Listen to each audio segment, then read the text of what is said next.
Gilangoy sa usa ka abogado ang 13 kilometros nga dagat gikan sa isla sa Balikasag paingon sa Panglao, Bohol.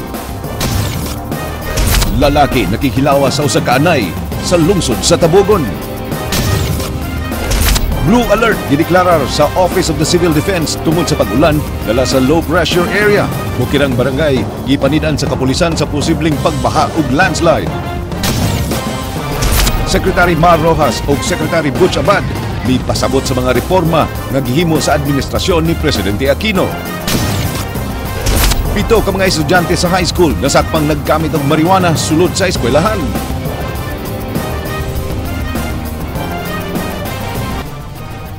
May nga pong Sugbo, Kabisayan, aniya na mga balita uban ang kinatibuk ang puwersa sa News 5 Cebu karong adlawng Biyernes, petsa 16 sa buwan sa Oktubre, tuig 2014. Ako si Glenn Soco. Inyo sabing madungong sama ka sa Radyo 5 101.9 News FM alang sa mas komprehensibong impormasyon. Ako si Georgia Herrera.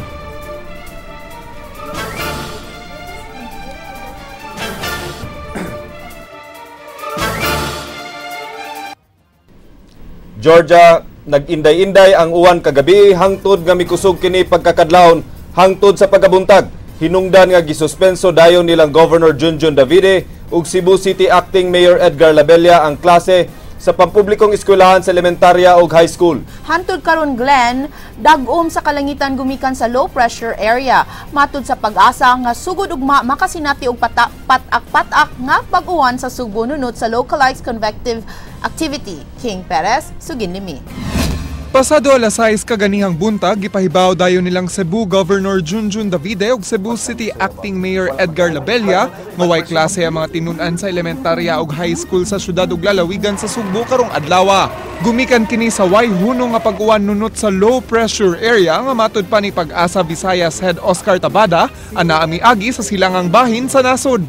Kabaw naman tas problema nato sa probinsya na natay nilagang kabukiran nga may problema landslide. Doon na sa ingon na itong mga pagbaha, no?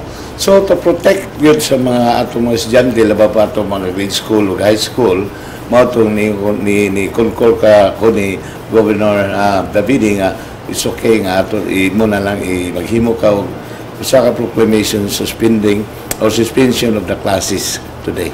Yung tubag was maybe we should lang kay ang uwan magod tibuk adlaw and then nagkakusog ba gabi pa maguni kadlawon, so we decided to declare suspension of classes sa entire province. Nagdaog light to moderate ngadto sa kusog nga pag-uwan ng maong LPA. Ug subay sa natala sa Pag-asa Visayas ana sa 58 mm ang nasukod nga rainfall sugod alas 2 sa kadlawon hangtod alas 8 kaganihang buntag. Diri sa mubuhatan sa bukirang bahin sa barangay Kalunasan tataw ang epekto sa pagsud sa low pressure area karong adlaw. Gawas sa padayon nga pag-uwan, makita ninyo sa luyo ang kabaga sa Gabon nga matud pa sa mga residente usa ka talagsaong hitabo. Mayong kagabon ang Kalunasan is taas man na, di ba? It is much i-compare na to elevation niya higher. So ang possibility na labaw pag mag northeast monsoon ta ang atong weather ana it is denser, colder na kay gikan man Siberian high. So makita na to maghamon niya labaw pa og dunay uwan. Sugod ug magipanglantawan nga katag na lang nga pag-uwan nga masinati sa Sugbo nunot sa localized convective activity nga mula nat hangtod Miyerkules sunod semana nga masinati sugod sa hapon. Kung kanang ingon natong localized nga dili gyud ingon nga widespread at pangulan, kung dili katag-katag inubanan gyapon na og mga thunderstorms. Gipahibaw ni Tabada nga sa 5 ngadto sa 8 ka mga bagyong musud sa Pilipinas sa di pa mahuman ang tuig, tulo niini musud karong buwana. Sa dakbayan sa Sugbo, wa sila nadawat nga taho nga dunay nahitabong landslide sa kabukiran. Gipahimang nuan ang mga kabatan-unan nga di maggawas-gawas kun way klase og kusog ang uwan. Kay dunay daghang namatay nga naigo sa kilap. Gipa-standby sab sa disaster team ang kapin 20 ka mga buses kuno galing mobalik ang kusog nga uwan aron maoy muhakot sa na-stranded nga mga pasahero. So far, there was no reported incident. Buses will be on standby alert just in case. Karong afternoon na sad, balik na sa ning heavy rains. Kaning mga bata ron nga kuan, way klase, ayaw taon mo pag sigig suroy or kaligo man lang sa ulan kay basi niya maigo mo sa kilat. King Perez, News 5! Nagpadayon sa ilang mga klase ang mga college students aron mahumana ang ilang final exams aron di maibanan ang mga adlaw sa ilang sem break. Ryan Sorote, Suginlimi. Daghang mga tinunan sa elementarya ug high school ang nagmaya sa pagkanselar sa mga local government unit sa klase karong adlaw. Dunay mga wa nakaabot sa tunghaan ug dunasay nanguli na lang. Sama sa naandan, normal ra gihapon alang sa mga tinunan sa kolehiyo karong adlaw. Human wa giapil ang pagkanselar sa ilang klase. Kining mga tinunan sa Cebu Normal University nagdali-dali taliwa sa pagbunog sa awan aron makaabot sa tunghaan. Wa na nila panumbalinga nga mabasa, makaapas lang sa ilang final exams. Ting final exams rong semana sa halos tanang kolehiyo o universidad sa dakbayan sa Sugbo. Pero finals, sunod na mo good. So okay ra na klase? Okay ra. Para wala klase sunod si Wana. Gusto nilang mahumandaan ang ilang mga exams nga dugay sab nilang gipangandaman aron di sab malangay ug maibanan ang ilang gikahinaman nga semestral break. Kala akong dili mi karon mo anhi kay ma-extend na po ang school days mo nang niari na lang gid mi. Di lang usab mga college students ang namugos nga musud sa klase karon. Gani, base ining post o sa kainhan sa Facebook, namugos matud pa ang iya mga anak nga naa sa high school nga musud sa klase kay andan na usab sila sa ilang periodical exams. Apan awag sa mga LGU sa publiko nga musud na lang sa ilang pagkanselar sa klase aron makalikay sa kahasol ug mga aksidente. Ryan Sorote, News 5. On blue alert status ang Office of the Civil Defense 7 tungod sa pag-uwan nga nasinati karong adlaw hatod sa low pressure area. Gimandua na sab ang Cebu City Public Safety Company nga mag-monitor sa bukirang barangay. Andrea Patenya, Suginlimi. Ang blue alert status nagpasabot nga 24 oras nga mo-duty ang mga sakop sa Office of the Civil Defense alang sa pagpahigayon ug monitoring. Ang blue alert, dunay imminent danger nga posible magkabaha, posible magka-landslide. Especially nga di man lang karon nag-uwan, no? Past few days nag-uwan na nga saturated na ang mga lugar. So simba ko pala kung magpabili ni nga moderate to heavy, posible gyud. So ang ato lang importante ani nga pagpahibaw sa mga katawhan through the local disaster councils. Sa pagkutlo ning balita, why na monitor ang maong buhatan ng mga insidente sa pagbaha o pagdahili sa yuta sa mga lugar sa Kabisayan gumikan sa pag-uwan. Ang taho nilang nadawat mao ang pagkanselar sa mga klase, pagsaka sa water level sa mga sapa ug pagkatanggong sa mga commuter sa kadalanan. Paimangno nila sa publiko nga kanunay mo-monitor sa mga media reports ug makigalayon sa mga opisyales sa barangay alang sa mga advisories in kasong mo deklarar og preemptive evacuation, hilabi na sa mga nagpuyo daplin sa sapa o sa mga bukirang bahin. So katong mga daplin sa sapa, katong naa sa mga low-lying areas, katong naa sa mga tiilan, sa mga bukid, katong naa sa along shorelines, ilang kanunay sila dapat mag-monitor. Unya makikoordinate sila sa ilahang barangay disaster council. Gi-alerto sab sa hepe sa Cebu City Public Safety Company ang iyang mga sakop nga nadestino sa bukirang barangay sa pagpahigayon ug monitoring alang sa posibleng landslides. Gimando ni Police Superintendent Melbert Esguera nga kinahanglan gyud mutabang ang mga pulis sa mga barangay officials kung pabakwiton ang mga residente o kung dunay mga angay luwason. Nya ang ato apong pulis sa mga stations nga naisakop nga bukid,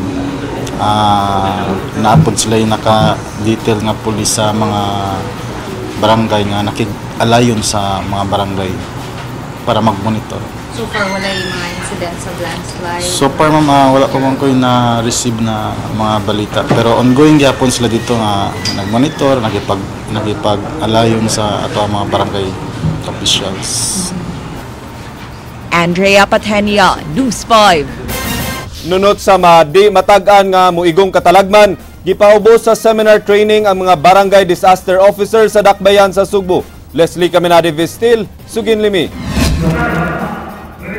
Gipaubos og training seminar ang mga barangay disaster officers sa Dakbayan sa Sugbo, ubos sa City Disaster Risk Reduction Management Council aron sila maandam sa mga umaabot nga katalagman.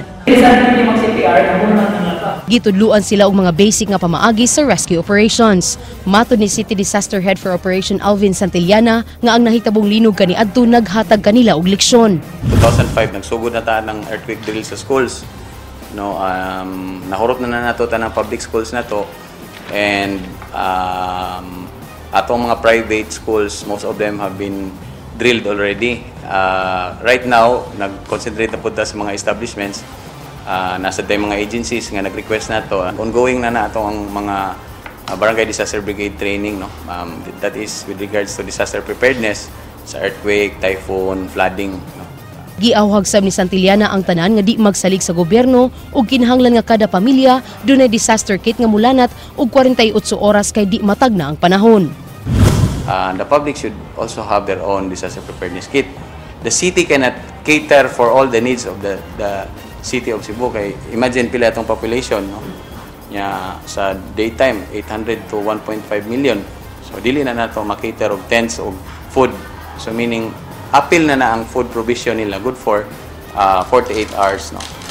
Leslie Caminade Vistil, News 5.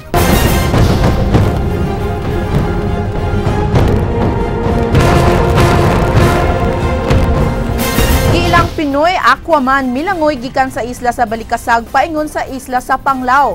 Isip iyang pahinungod sa iyang mga sano ug sana nga nabiktima sa kusog nga linog usa ka tuig nga ang nilabay. Gisundan ni Jinky Bargio ang paglangoy ni Pinoy Aquaman. Wa pamisubang ang haring adlaw apan nag-warm up na dinhi sa usa ka resort sa Balikasag Island sa lalawigan sa Bohol ang 38 anyos nga environmentalist ug manlalaban nga si Ingimar Macarine agig preparasyon sa iyang 11 kilometer nga open water swim. Alas 5:30 kaganang buntag gisugdan niya ang paglangoy padung sa isla sa Panglao. Bisan pa man sa mga bawod, kusog nga sog ug daotang panahon, wa kini makababag kaniya sa paglangoy. Si Macarine nga nailang Pinoy Aquaman gisundan og sakop sa Philippine Coast Guard. Sa tibok niyang langoy nakalima siya kahunong aron sa pag-inom og tubig. Milanat og tag 10 segundos ang matag hunong. Alas 11:50 na dihang miabot siya sa Panglao. Ang tibok langoy miabot og 6 ka oras sud sa 13.5 kilometros nga gilayon. Iya kining gihimo isip pahinungod sa mga biktima ug sa mga nakaluwas sa kusog nga linog nga miigo sa Bohol niya tumiaging tuig. Sim na ito, of course, dedicated ito sa victims ng earthquake last year. Tapos, pinopromote din natin yung awareness sa climate change. So, yun ang dual purpose natin. Bisan pa man sa mga labhag siyang bukton gikan sa jellyfish, alang ni Macarine usa na sab kini sa laing kalampusan. Matud niya kini ang labing taas nga langoy nga iyang nahimo human sa laing 5 ka open water swim. Laraw ni Macarine nga sa sunod tuig sa Olango Island de Sabsia mulangoy. Jellyfish, medyo marami din, kaya marami akong sting. Ito mga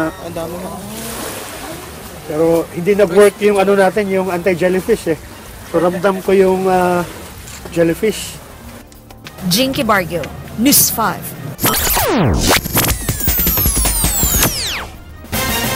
Naputol sa National University Bulldogs ang 60 katuig nga pinaabot kung kanusa mahimong champion pag-usab sa UAAP. Dihang ilang nasakmit ang titulo kagabi, human ilang gipildi ang Far Eastern University Tamaraw sa score 75-59 sa ilang rubber match.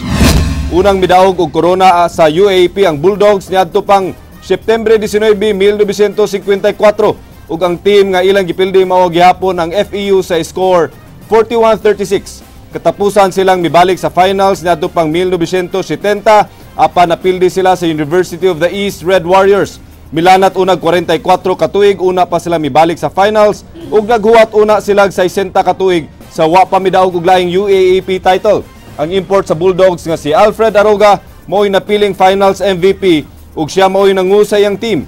Sa NCAA Season 90, pareho midaog sa San Beda Red Lions ug ang Arellano University Chiefs batok sa tagsa nila kakatbang aron makaangkon sa luna sa finals. Ang Perpetual ug Jose Rizal mo'y mag-ilog sa ikatulong pwesto.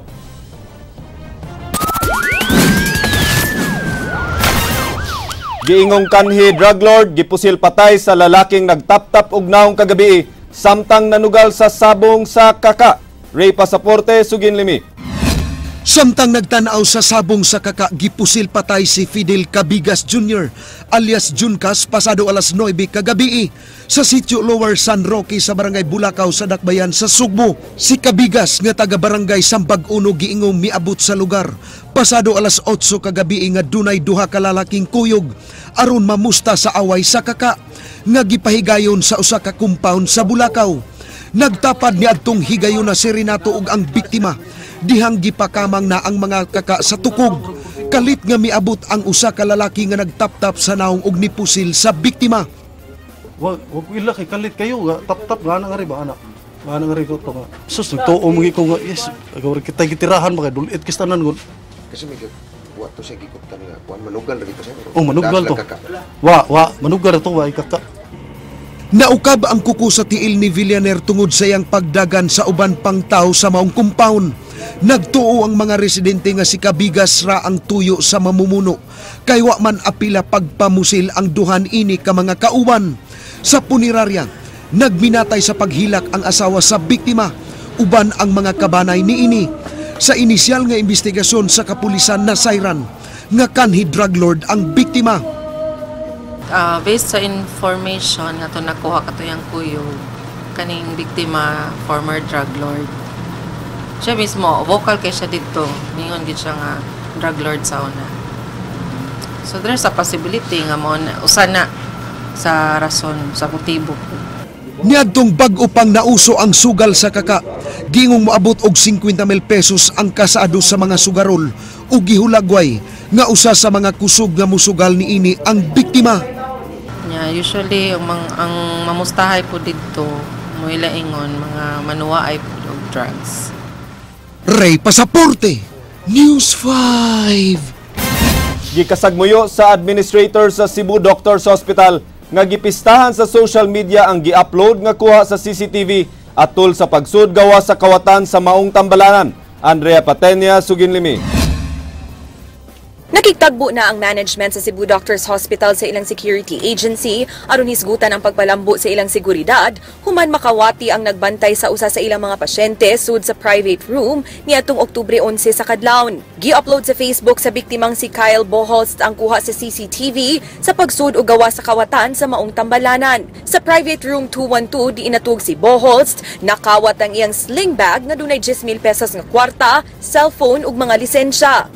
So we have tightened up our security procedures. We've had the meeting with our security agency and came up with security procedures to make sure that hopefully we can prevent these things from happening and reassure our consumers, users of the hospital services that we will safeguard their security while they are in the hospital premises. Mipadayag og kasagmuyo ang administrator sa maong tambalanan sa pag-upload sa video nga way permiso gikan nila. Dugang niini, personal untang mireklamo ang biktima kanila ug wa gipaagi sa social media. Pangangko niini nga wa ma-report ang maong insidente ngadto kanila aron ila untang maaksyonan. And then they uploaded it in the YouTube. You know, I don't know if that's the correct way of solving this problem instead of coming to us. This is what I'd like to see. They should come to the hospital administration and then if you have any complaints, they bring it up to attention so that we'll be given the opportunity, the first opportunity to rectify that problem, solve that problem. This is the wrong way of addressing a problem. Suway nga gikuhaan sa iyang habig si Boholst apan di na kini ma-access iyang Facebook account. Apan sa iyang mensahe ngadto sa News 5 kagahapon, iyang giklaro nga gi-report gyud nila ang maong insidente sa hospital staff apan langan kaayong investigasyon ug ang ospital maoy nagkuwang sa coordination. Matod sa kapulisan, gawa sa pagkiha sa suspect, mahimo sab nga mosangat og reklamo si Boholst batok sa ospital sa legal nga pamaagi ug ang hospital management na sab ang bahala sa pagsangat og reklamo batok sa ilang gi-hire nga security agency.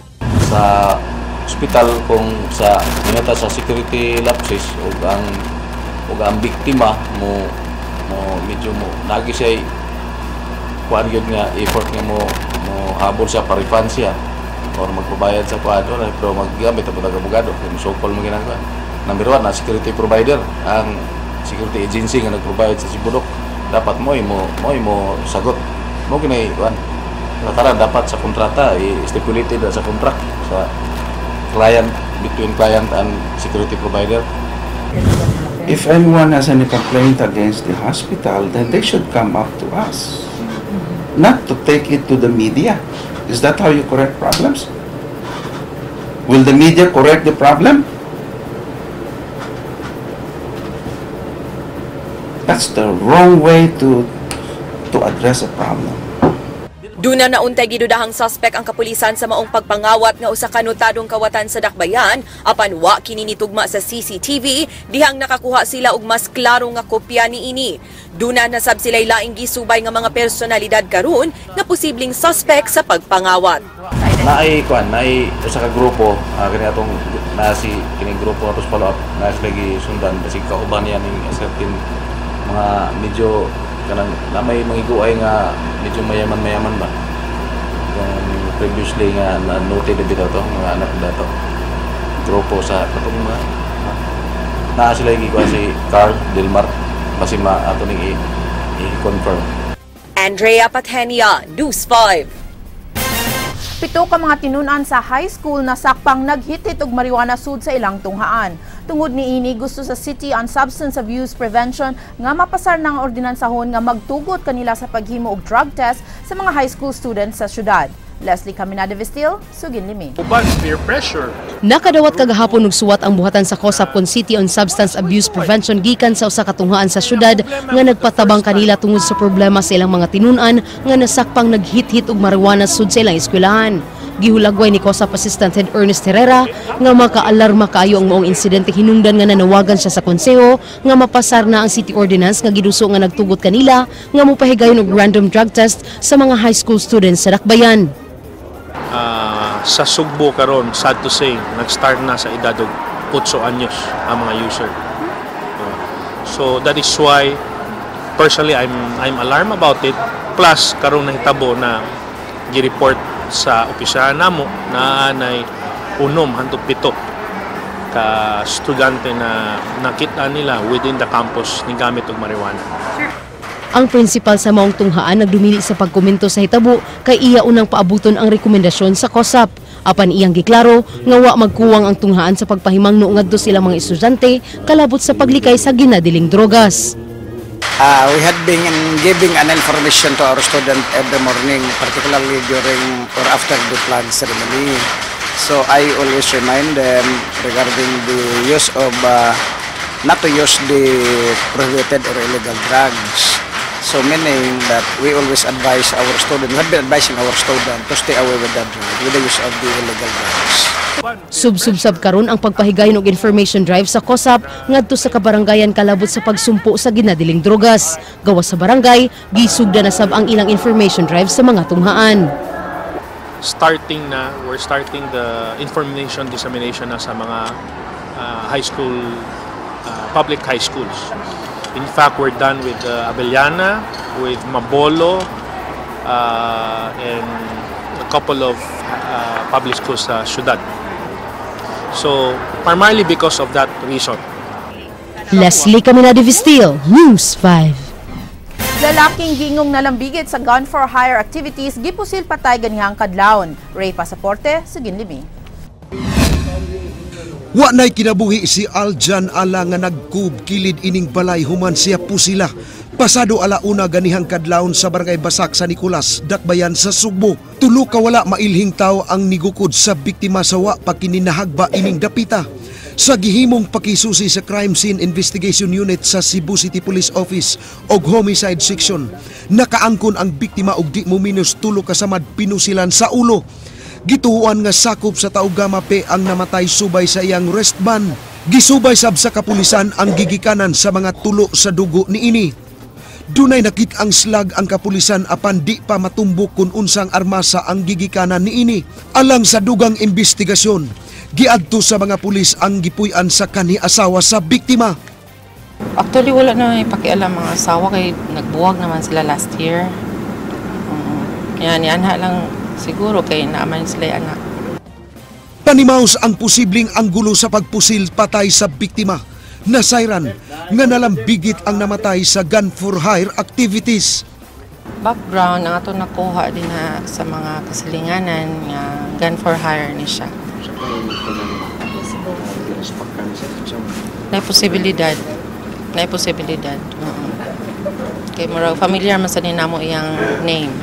Kay ang iyang pangan pod murag ning ang kaniyang angga Aljun. Ray Pasaporte, News 5.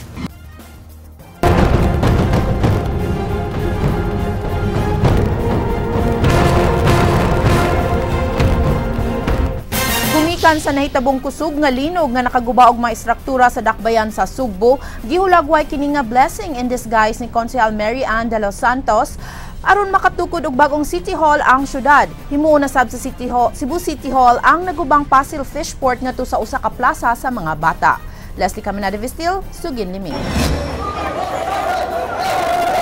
Sama sa kalabas sa ilang mga isda ang kasinatian sa mga labasero ug labasira dinhi sa Pasil Fishport sa dakbayan sa Sugbo. Sa kusog kaayo nga pag-uyog sa yuta, mikalas kini og pipila ka kinabuhi dinhi sa Pasil Fish Market. Kining upat ka haliging nagbarog mo'y nagsimbolo sa upat ka kinabuhi nga nadatugan sa nahugnong sementong atop. Usa sa namatay ang asawa ni Tatay Eugene Pagaw, kinsa hangtod karon nagbangutan gihapon sa pagkawa siyang asawa. Nag-inusara na lang siya karon sa pagpadayon silang negosyo nga pagpamaligya og utanon. Ang kamingaw di kabayrak sapi, di bisig kung sa paibaya di kabayran og kamingaw ni. Ang kamingaw og sukong asawa di kabayrak sapi. Ang iyang kaayo nako nga moatiman ako. Ako gud ron wagi ko ilis-ilis na. Apan ako sa una sa usa ka adlaw kaduha mag-ilis kay di sa musugot nga kuan. Gamay na mo laba. Nay moatiman ako. Ang 70 anyos nga si Nanay Linda Abellion kinsa na maligya og isda, magpanghadlok kung mag-uwan kay basin og mulihok ang yuta. Kuyawan, labi makuan-uwag, sige, naagyod. Nagpabilin yung kadlok. Gawas sa kahadlok nga mahitabo og usab ang laing linog, may reklamo si Marichu nga naapektuhan na ang ilang mga tinda. Kay diri piki man ko kayo agi-agi ba. Tamang mabitaw lang gikuan na lang nang daghan kay reklamo mga pasahira ba kay kuyawan sila sa tulis, ana ba. Ana lang magpandam lang daan niya, ma'am. Naga niya, hindi ka kahugmak ko na daan. Magandam lang po. Plano sa kagamhanan sa dakbayan sa Sugbo nga himuong Children's Park ang nagubang fishport sa Pasil. Ini siya mo yung naguba, so sakto ragid nga atbang sa niya ang simbahan ma-restore siya balik. Kaya gimo katugong sa una nga Pasil siya mo mo usa sa nagkakos og kanang masamo, kanang mga namalitay o niya. Dili na usab na ba ang image niya sa una. Di sa malimtan ang naitabong pagkahugno sa bahin sa GMC building, di inadatugan ang mga sakyanan. Sa naitabong linog, positibo ang pagtanaw niini ni Konsehal Mary Ann de los Santos. Kay alang kaniya, blessing in disguise ang pagguba sa CCMC. Kay makatukod sila og mas moderno nga ospital. Take it as a blessing, no, that God really opened something for the city of Cebu. And that is the New People's Hospital, world-class, state-of-the-art hospital. And it's modern with the facilities, and for me, it's high time to once and for all come up with a very state-of-the-art, modern, affordable hospital. Kinahanglan nga ato mga katawhan, ibutang gid kanunay sa ilahang kaugalingon nga security and safety conscious. Sana siya. Kinahanglan nga kanunay nga magpakabana, kinahanglan usab nga magampo. Gumikan kay ang kalamidad, dili angay natong kahadlukan, hinuon ato ning kapangandaman. Sa kasumaran sa nahitabong linog sa Sugbo, anaalang gihapon sa atong panumduman ang mga nahitabo kanato. Apan sa atong mga kasinatian, adunay mga nawala ug adunay mga nakatunan nga leksyon nga kita magpadayon sa atong kinabuhi. Inubanan sa pag-ampo sa atong labang makagagahom. Leslie Caminada Vistil, News 5. Nagkigsahog paniudto si DILG Secretary Mar Rojas sa tanang mayor sa lalawigan sa Sugbo. Gipahibaw niini ang ilang nahisgutan sa Commission on Audit nga di na mahimong malahos ang hinabang gikan sa DILG ngadto sa kabaranggayan sa probinsya nga apektado sa bagyong Yolanda. Mao nga iyang nalang idirekta ang tabang apan kinahanglan sila mosunod sa mandato sa COA. Si Cebu Province ABC President Celestino Martinez III miingon nga dako na kaayo og trabaho ang munisipyo ug posibleng mao kini hinungdan sa kalangay. Dunay 2 billion pesos ang nga giapod-apod sa 16 ka mga LGUs nga apektado sa bagyong Yolanda isip kabahin sa second phase sa ilang financial distribution. Nagkaroon ng balikan ng sulat. Yun ang original plan na ita-download sa barangay. Ang sabi ng COA, walang kakayahan ng barangay na magpatupad nito. So okay naman sa amin. Ang amin lang is para lalong mapabilis yung pagsasagawa ng mga projects, whether ang bayan ang gumawa na siyang magda-download sa barangay o rekta na pupunta sa barangay. Ang importante dito ay maitayo kaagad at maiayos itong mga gusali na natamaan ng Yolanda. So much on kwarta gikan sa national government. So they were talking about nganon din lang kay gagmay ra mo ginagmay ra mo kay ni ang kwarta para sa barangay pag-ayo sa katong mga structures nga nagago balik barangay halls, covered courts, o sa mga footbridge, mga ginagmay ra mo kay drainage, mga barangay owned water systems, no, nga mga allocation di gani mo sobra og not more than probably 2 million, maybe 1.5. Nasuta nga way bayad-bayad sa ilang buhis ang dakbayan sa Sugbo ngadto sa syudad sa Mandaue ug nagpadayon sa pag-operate sa ilang ihawan ug terminal nga nanahimutang sa dakbayan sa Mandaue. Gusto og pamatuod ang City Treasurer sa Mandaue nga exempted ang Cebu City sa pagbayad og tax. Ryan Sorote, Sugin Limin. So kung exempted sila, then I cannot go further. Gihagit ni Mandaue City Treasurer Regal Oliva ang kagamahanan sa dakbayan sa Sugbo nga mopakitag mga dokumento pagsuporta sa ilang pangangkon nga di sila angay buhisan sa ihawan o sa North Bus Terminal. Nasuta sa Mandaue City Treasurer's Office nga way bayad-bayad ang syudad sa Sugbo sa ilang mga real property taxes gikan tuig 2001 o business taxes sukad 1999. Matod ni Oliva, ngawa say lukat-lukat o mga clearances ang Cebu City Hall sama sa Mayor's Permit, Sanitary Permit, Environmental Certificate o Barangay Clearance. Gipadadaan sa dakbayan sa Mandaue og demand letter ang syudad sa Sugbo alang sa paglukat inig Mayor's Permit nga required sa balaod bisan pa ma-exempt sila sa pagbayad og mga real property tax. Kagahapon, may padausab og notice of tax delinquency ang dakbayan sa Mandaue sa syudad sa Sugbo. Mo bitaw na nga I am not bound to the inaction of my predecessor. So that's why I have to collect the arrears of the taxes that they failed to collect. Base sa records sa Treasurer's Office, dunay real tax nga bayro nun ang dakbayan sa Sugbo alang sa ihawan nga dulan 400,000 pesos, alang sa luna og laing 1.5 million pesos alang sa building sa ihawan. Dulan 900,000 usab ang bayro nun alang sa building sa North Bus Terminal. Kung mapakya sa pagbayad ang Cebu City Hall sa ilang buhis sa Mandaue City, mapugos si Oliva nga ipasubasta ang ilang mga properties. Not the one who is taxing it. So it is not for me to say you are exempted. It is for you to prove that you are exempted. So for the city government of Cebu to say out loud that they are exempted from taxation, then come to me and prove your exemption. Doon na sa plano ang kagamahanan sa dakbayan sa Mandaue nga ipa-demolish ang ihawan sa dakbayan sa Sugbo nga nahimutang sud sa 3 easement zone sa Mahiga Creek. Ryan Sorote, News 5. Landslide miigo sa Sitio Santa Cruz, Barangay Calamba, dakbayan sa Sugbo kaganihang buntag. Tuwa si Andrea Patenya. Yes, Attorney Georgia Glenn, usa ka tuig human ang 7.2 magnitude nga linog nga mitay ug sa Kabisayan. Nagtuo ang mga residente dinhi sa Sitio Santa Cruz, Barangay Calamba nga nasubli ang maong katalagman pasado alas 11 kaganihang buntag. Nakugang ang mga residente sa dihang kalit nga nag-uyog-uyog, mao nga dali silang nanggawa sa ilang mga panimay. Dito nila nasayran nga nahugno di ay ang pipila ka struktura sa ilang dapit tungod sa pagdahili sa yuta daplin sa sapa.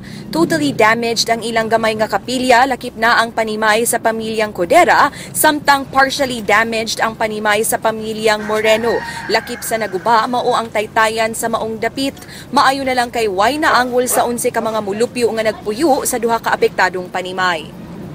Attorney Georgia Glenn, nihatag na o ginagmay nga mga housing materials ang mga opisyales sa barangay ngadto sa mga apektadong residente aron makatukod sila og temporaryo nga mga payag-payag alang sa ilang pagkatuog karong gabi.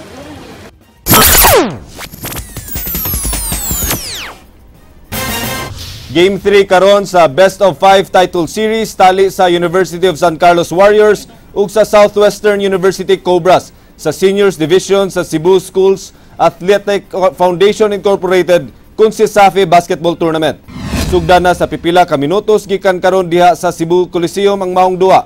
Nagtabla sa 1-1 win-loss record ang Warriors ug ang Cobras. Ug ang mudaog karong gabi makakuhag tuwan nga bintaha ug posible nang tapuson ang series sa Game 4 sunod adlaw. Samtang kaganihang alas 5:15 nagsangka ang University of San Jose Recoletos Jaguars batok sa University of the Visayas Green Lancers alang sa Philippine Collegiate Champions League sa PCCL Visayas Island Regional Elimination. Din ang mudaog kanila moabante sa sunod nga round.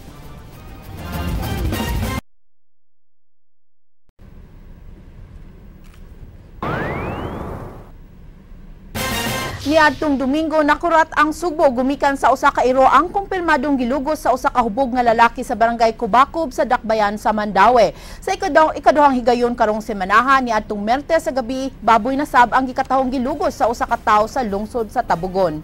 Gisusi ni King Perez ang nahimutangan sa biktimang baboy. Natultulan sa News 5 ang ad sa pamilyang Alivio dinhi sa barangay Pio sa lungsod sa Tabugon kundi nahitabo ang gingong pagpanamas-tamas sa wa mailhing lalaki sa usa sa mga anay dinhi. Ani ako karon nahimutang sa ad sa mga baboy nga gipanag-iya sa banay nga Alivio kundiin usa sa mga baboy niini giingong gihilabtan ug matud pa sa mga tag-iya nga 78 ka adlaw na nga buntis ang maong baboy sa wa pa ang talagsaong hitabo. Asoy sa tag-iya nga mga alas 9 sa gabi ini adtong Martes, iyang gipainom og tubig ang iyang mga baboy. Ug dihang turno na sa anay nga ana sa tunga-tungang ad, nakalitan siya kay dunay miambak nga usa ka lalaking naghubo ug midagan paingon sa kalibunan. Tataw gyud nga nahilabtan ang anay nga mabdos kay namuwa og mihubag ang kinataw niini. Gumikan sa hitabo na tubag na ang katinga sa tag-iya kun nganong mamuwa ang mga kinataw sa iyang mga anay. Nagtuo lang sila kaniadto nga napakan og mananap. Wa di siya rason nga namusod siya sa ad nga maghubo-hubo. Ikaduha, sa pag-inspeksyon nato sa kanang private part sa baboy, medyo na siya mga pagpanghubag. Muna nga, murag nakakonclude dito ato nga nahilabtan dito siya. Bugtong kining usa ka parisan sa tsinelas ang ebidensya sa nanghilabot sa mga baboy, human mabiyai sa ad. Mikatap kini sa Facebook, human gi-upload ang hulagway niini aron mapahibaw sa ilang mga taga-barangay. Ang ato lang siguro gid nga at least maaksyonan siya sa mga pulis nga ang ilang presensya siguro sa kabarangayan para at least mahimo ni siyang mahunong ni at least ni mga binuang nga binuhatan diri sa atong lungsod. Karon pa sad sir kay kuan pa siya mura unusual nga pangutabo dili gid ino nga maayo. May dagsan sir. Bugtong na blatter sa Tabogon Police mao nga dunay unidentified man nga misud sa panimay sa banay ng Alivio. Kasamtangan pang giila kon kinsa ang milugo sa baboyng mabdos. Nagbuhat lang sad mi sir og unsa ka kuan sila kay nagkinahanglan sad sir og dunay mga testimonyo gikan sa mga hintungdan sir nga silbi argabyado sila sir then maprotektahan na nato ang kanang kuan kay na may balaod nga nag dili ana sir bahin sa mga cruelty baka sa kayo. Kana siya actually naa mo siya nabuhat nga kalapasan ato gi-emphasize sa iya ang kalapasan nga nahimo. Unyag na corresponding penalty na siya under sa balaod. Ato gina siyang ikuan. King Perez, News 5. Usa ka matang sa disorder ang pakighilawa sa usa ka tawo ngadto sa usa ka mananap. Suma sa eksperto adunay kahigayunan nga maayo og makalingkawas kadtong adunay maong matang sa disorder. Ryan Sorote, Suginlimi. Gikalingawan karon sa nakalabay nga pipila ka adlaw ang talagsaong taho sa mga tao nga nakighilawas og mga mananap. Ang una ang pakighilawas sa usa ka lalaki sa Dakbayan sa Mandaue sa iro sa iyang silingan. Ug karon, usa na usab ka anay ang giingong gipaymusan usab sa usa ka lalaki sa lungsod sa Tabugon sa makadaghang higayon. Talagsaon ang maong hitabo apan dunay eksplanasyon ini ang sensya. Dunay duha ka klase sa pakighilawas sa mga mananap. Ang bestiality kun ang pakighilawas aron matagbaw ang lawas ng panginahanglan sa usa ka tawo. Mao kining giingong mga one-time experience sa usa ka tawo sa paghihilawas og mananap. Apan ang zoophilia, ang paghihilawas sa mananap tungod sa gugma, ang mas grabe kay gihimong sexual partner sa usa ka tawo nga nahigugma sa usa ka mananap. Gingong mas grabe ang zoophilia kay daw sa maadik sa pakigilawas sa mananap ang usa ka tawo aron lang matagbaw. Different psychological disorders, we do not look into the manifestations or the behavior while they are in certain condition of having sex. So what were they thinking while having sex with the animal? What were they feeling? What was the physiology? But most importantly, we have to look into the why. What is the purpose of having sex with animals? Now, sa initial assessments eksperto, mahog nga bestiality ang pagpahimos sa usa ka lalaki sa ero sa iyang silingan kay kausara kini niya gibuhat. Posible usab nga naapektuhan ang pagunahuna sa lalaki sa iyang giinom nga bino. Gitumbok nga zoophilia ang kondisyon sa wa mailing lalaki nga mipahimos sa anay sa tabugon tungod kay gidudahan nga gibalik-balik niya hilabot ang baboy. Kung naabot na siya og 6 months ang kining kondisyon nga makigilawas with animals or pwede siya thought sa pakigilawas sa kanang baboy, then it can be considered as a zoophilia. Mas uso ang mga kondisyon sa mga Western countries ug minus lang ang mga kaso ini sa Eastern countries, diin mas conservative ang mga tao. Mahimo usab nga murag coping mechanism sa stress ang pakigilawas sa mananap, apan di gyud kini tarong nga buhaton sa dunay saktong pangisip. Doon na pa'y laing klase sa mga katingalahan nga pakigilawas sama sa necrophilia o ang pakigilawas sa patay, antagonistophilia kung ang pakigilawas sa laing at ubangan sa laing tao, o somnophilia o ang pakigilawas sa natug nga tao. When it comes to paraphilia or in the case of zoophilia, mura siyag mo grabe, mura siyag mo daghan, mag-recur, magbalik-balik ang fantasy of sex with animals kung grabe ang stress. Ang paghihilawas ang usa sa labing importante nga bahin sa kinabuhi sa mga tao ug sa mga mananap. Apan suma sa mga eksperto, di gid mahimo nga ang tao makigilawas sa mga mananap.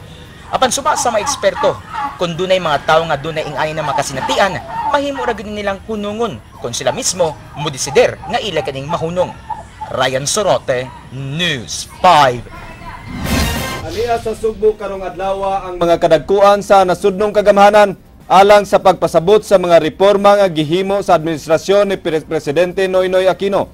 Sila si Department of Interior and Local Government Secretary Mar Rojas ug ang Department of Budget and Management Secretary Butch Abad mo'y namulong sa kabahin sa good governance. King Perez, Suginlimi. Gipasigar po sa makadagkuan sa nasudnong kagamhanan nga mas transparent ug detalyado na ang gobyerno sa pagpahibaw sa mga paggasto sa pondo sa nasod.